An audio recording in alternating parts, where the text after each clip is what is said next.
Hi there. I am Gwen, as many of you know, um, and I am going to be taking up space in your mailbox over the next few days to talk a little bit more about this next circle, Awakening Our Women line. And as always, if you don't want to receive these sort of promotional emails, you are welcome to just reply to me and say, hey, Gwen, I don't want these, but I want to keep getting your weekly newsletter or mindful mantras or whatever you may or may not be signed up for. And that's totally fine. I get it. Our inboxes get incredibly full, incredibly fast. So I totally understand. Um, So I created a 4 video series that was super fun for me, kind of talking about my work, talking about the ideas of shame and being too much and not enough, and the journey to ourself, and and then of course how we can work together. And I hope you enjoyed that series. And if you didn't get a chance to view it or don't have the links to it, just let me know. Again, reply to this email and say, hey, I'd really love to have the links to those. And I'll send them on out to you. No problem. So what I wanted to do over this week building up to Awakening Our Woman line is talk about specifically the things that we're going to be doing in that circle, the work that we are going to explore in there, and to answer some of the questions that I have received about what this work is and what it means and why should we bother, and all that kind of fun stuff. So the first thing I want to address and talk about is mother wounds and what those are. So I included in the email a link to another person's site who does an amazing job explaining mother wounds and what they are, and it's a good read, and I hope you enjoy it. And what I want to talk, I'm going to expand on those ideas a little bit, and talk about how we're going to approach it in the circle. So mother wounds, while they in part not always can, come from our actual mothers. Our mother wounds are actually a greater thing than that. Mother wounds are about how we are impacted as women and girls living in, growing up in, trying to be fully human in a culture that doesn't value us, that oppresses us, and that creates stories, quite frankly, about us. It's about living in a world where we are told over and over and over, we're not enough, we're too much,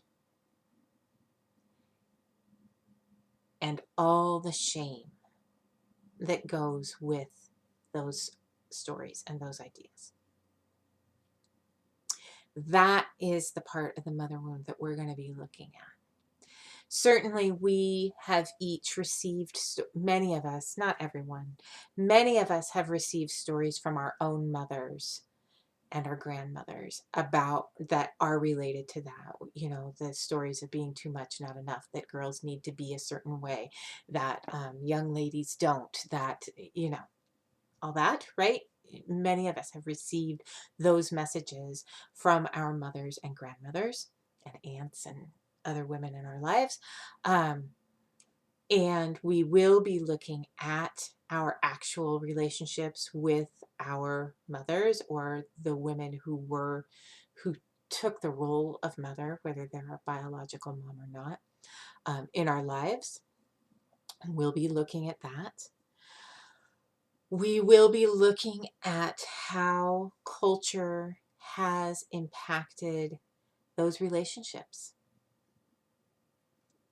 We'll be looking at where these women who came before us, our mothers, our grandmothers, and other ancestors on up or down the line, however you want to look at that, and how those relationships were all impacted by culture, how the ideas of oppression created the women who came before us and therefore influenced their relationships with their daughters, with their granddaughters, how those relationship traits and affects were passed on down the lines. We're going to consider the ideas, the really harsh realities of being a woman and what that is. We're going to talk about rape. We're going to talk about abuse, physical and sexual and emotional. We're going to talk about how we're damned if we do and we're damned if we don't. We're going to talk about physical strength and physical weakness. And we're going to talk about all of this stuff and how it all plays its role into developing our inner workings. I have a recent blog post, my most recent blog post, and I'm working on this second one and kind of developing the idea a bit more, that talks about the idea of archetypes. And I am a huge Jungian fanatic.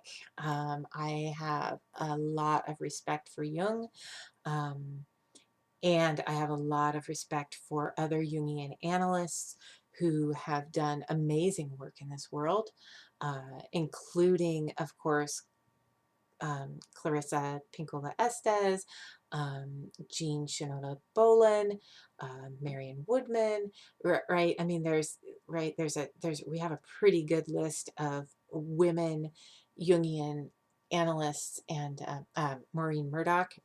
May I never, ever, ever forget her again, because she has been huge influence on me and my work. So I have a lot of deep respect for that line of thinking and that way of being and considering the world.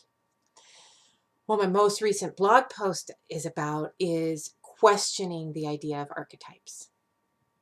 And in it, we're reading Estes' Women Who Run with the Wolves in my alumna book club. I have an alumna group, and for women who have been a part of any of my circles, and in it we are reading Women Who Run with the Wolves, about a chapter at a time. We're taking it very slowly and digesting it, and we're going to be talking about chapter 2 soon. And in chapter 2, Estes shares the story of Bluebeard. And Bluebeard, I don't know if you know the story. I've included the link in this email, so you can read up about it. But anyways, in the blog post, I break down, like, Bluebeard is patriarchy. Like, this isn't about these stories we make up in our head, which, if you look at what an archetype is, it is something that lives in our unconscious mind, right? It is a creation of our mind. It is not an echo of actual experience. But that's the definition. That's been the definition. And my argument in the post that I'm just starting to kind of unravel and look into and try to understand, like, what's going on here, is I'm calling bullshit. I'm going to say that these feelings that Bluebeard specifically expresses are actually echoes of our experience of women, as women, our feelings of oppression literal rapes, figurative, metaphorical rapes, abuse, literal and metaphorical, and being in a culture that we aren't valued at all. And so, of course, we're wary, right, of these failed magicians who in some there's a male Jungian who writes about archetypes also, and his name is completely escaping me, but he talks about the mature and immature masculine, and Bluebeard would be an aspect of immature masculine. Patriarchy is a manifestation of the immature masculine. So I don't know why his name's escaping me. That's going to bug me. Anyways, so the point is that the mother wound that we are looking at is really looking at the wounding of being female in a culture that doesn't appreciate females at all, right? It's looking at our own, sorry, my bangs are driving me crazy. It's looking at our own internalized misogyny. And we women all have that.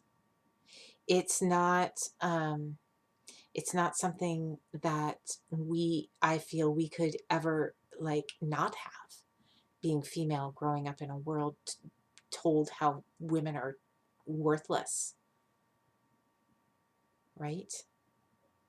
So of course we have these shadow aspects of hating women and hating ourselves, right? Because we're women, and trying to disown our feminine self, and trying to buy into and embody only the masculine. There's a lot of argument about the binary of the feminine and masculine, and I understand those arguments, and I absolutely agree that it is a continuum, and it's not an either or. And for the simplicity of language, those are the words that I am going to use and that I do use. So just, I do understand the spectrum. I hope we all understand the spectrum, that it's not, this and this only. Like there's a whole bunch in between, and there's a whole bunch on either side, right? So, so that's important to understand too.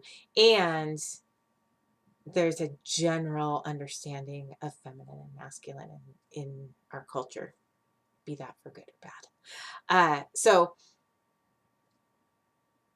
looking at that hatred that we have for other women and for ourselves, while at the same time we have this desperate longing to connect with other women, right? And to be in circle, and to connect to our own feminine self and our own feminine spirituality and all that goes with that. I believe that's something that definitely develops as we grow older, right? It's something that, according to Maureen Murdoch, it generally happens late 30s, early 40s, when women really start to seek their self and want to connect to the feminine aspects of who they are, and who start to question the patriarchy and patriarchal culture and misogyny and all that goes with it. Certainly it can happen younger.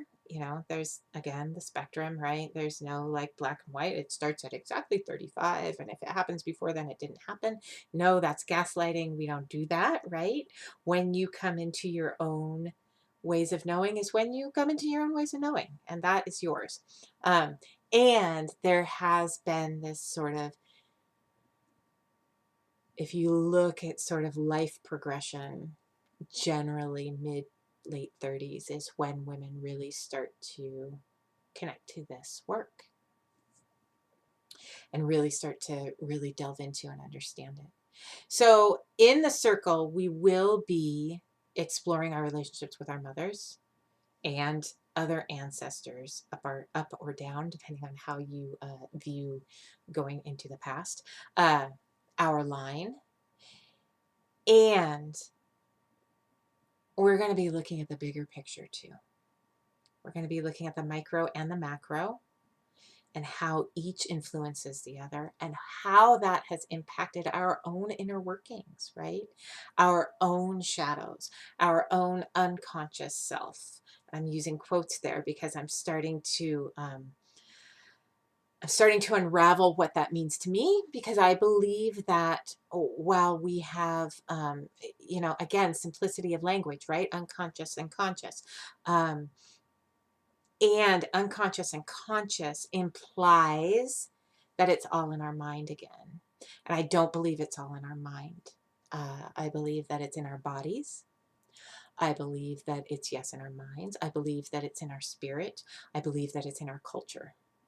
So again, simplicity of language, I use conscious and unconscious until I figure out better words.